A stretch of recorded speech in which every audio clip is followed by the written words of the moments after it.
2 Konings 11. Toe Atalia, die ma van koning Ahasia van Juda, hoor dat haar seun dood is, het sy begin om die res van die koningsgeslag uit te wis. Maar Joseba, dogter van koning Joram en suster van koning Ahasia, het Ahasia se jongste seun Joas stilletjies weggevat tussen die ander seuns van Ahasia wat doodgemaak sou word. Joseba het Joas saam met sy oppasser in 'n slaapkamer vir Atalia weggesteek. So het dit gebeur dat hy nie doodgemaak is nie. Gedurende die 6 jaar dat Atalia regeer het, is Joas en sy oppasser in die tempel van die Here weggesteek.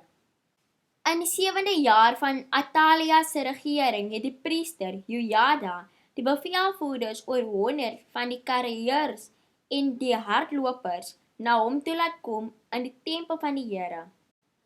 Hy het met hulle 'n ooreenkoms aangegaan en hulle 'n eed in die tempel van die Here laat aflê.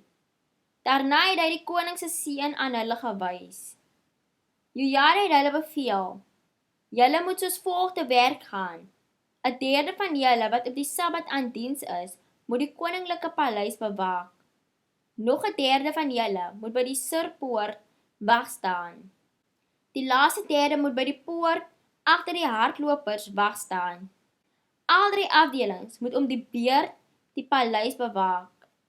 Die 2 ander eenhede wat op die Sabbat van diens afgaan, moet wag staan by die koning in die tempel van die Here.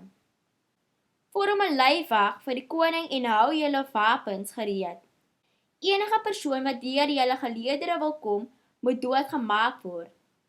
Bly die hele tyd by die koning." Die bevelvoerders oor 100 het presies so gemaak soos die priester Jojada beveel het.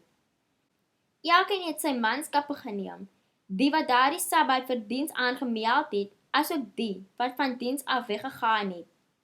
Hulle het almal na die priester Jojada toegekom. Hy het hulle toegerus met spiese en skilde wat in die tempel van die Here bewaar is en nog aan koning Dawid behoort het. Die hardlopers het rondom die koning gaan staan, gereed met hulle wapens. Hulle het gestaan vanaf die suidelike kant van die tempel om na die noordelike kant toe en rondom die altaar. Toe bring Jojada die seun van die koning na vore en sit die kroon op sy kop. Hy gee vir Joas 'n afskrif van die Here se vereistes en verklaar hom tot koning. Hulle het hom gesalf en almal het hande geklap en uitgeroep: "Lank lewe die koning!" Atalia het die lawaai van die hardlopers en die volk gehoor en na die mense by die tempel van die Here toe gegaan. Daar sien sy die pas gekroonde koning wat volgens tradisie op die gebruikelike plek staan. Die leiers en die trompetblasers het rondom hom gestaan en al die burgers van die land het gejuig en op trompette geblaas. Toe skeur Atalia haar klere en skree: "Verraad, verraad!" Maar Jojada die priester het die bevelvoerders oor 100 in beheer van die manskappe beveel: "Vat haar buitentoe. Enigeen wat haar ondersteun, moet julle met die swaard doodmaak." Hy voeg toe by: "Moenie haar hier in die tempel van die Here doodmaak nie." Hulle het haar gegryp, haar deur die perdepoort na die paleisgronde toe geneem en haar daar doodgemaak.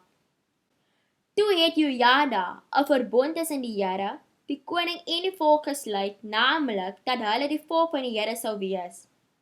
Hy het ook 'n verbond tussen die koning en die volk tot stand gebring. Daarna het al die burgers van die land na die Baal-tempel toe gegaan en dit afgebreek. Hulle het al die altare vernietig en die afgodsbeelde stukker geslaan en vir Matan, die priester van Baal, voor die altare doodgemaak. Die priester Jojada het wagte oor die tempel van die Here aangestel. Daarna het die bevelvoerders oor 100 van die kariërs en die hardlopers, asook al die burgers van die land, die koning uit die tempel van die Here begelei.